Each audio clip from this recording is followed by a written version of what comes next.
Very welcome back to my channel. और आज मैं उठी थी जल्दी फाइनली। एक्चुअली मैं उठी थी 5:20 पे। उसके बाद मैंने ब्रश करा, मुंह धोया वगैरह, नमाज़ पढ़ी और उसके बाद मैंने आपको टाइम दिखाया।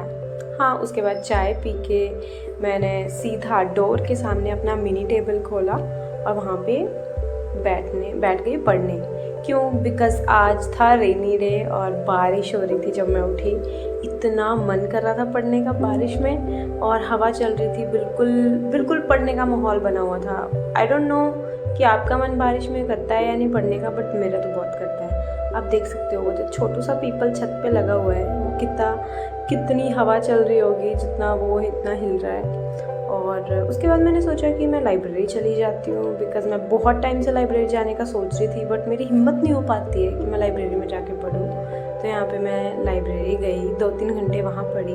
वहाँ मैं ज़्यादा शूट नहीं कर पाई बिकॉज़ वहाँ के अंकल थोड़े से स्ट्रिक्ट हैं। और जब मैं वापस आई तब भी बारिश हो रही थी, मेरे पास छाता नहीं था, थोड़ी भीग गई थी, लेकिन बहुत अच्छा लगा। मैं उस वक्त सच में एहसास कर पाई थी कि नेचर कितना ज़्यादा ब्यूटीफुल है।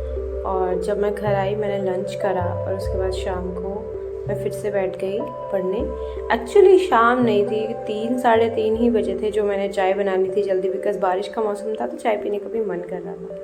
और आप देख सकते हो, आप बोलोगे स्टडी से ज़्यादा आसमान दिखा रही है, but weather was so nice. Because पिछले कुछ दिनों से बहुत गर्मी हो रही थी और बिल्कुल भी मतलब आप कह सकते हो कि चैन नहीं आ रहा था। पर जब इतने दिन के बाद बारिश हुई है तो इतना अच्छा मौसम है, मूड भी बिल्कुल फ्रेश है और पढ़ाई भी बहुत अच्छे से हो रही थी।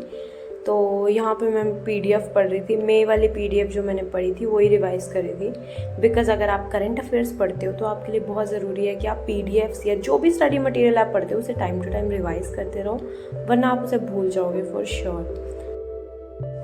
उसके बाद शाम होती है, और क्योंकि मैं अर्ली मॉर्निंग से पढ़ रही थी तो मैं शाम को 7-8 बजे ही पढ़ाई से फ्री हो गई थी। उसके बाद हम गए पार्क में और हमारे साथ ये हुआ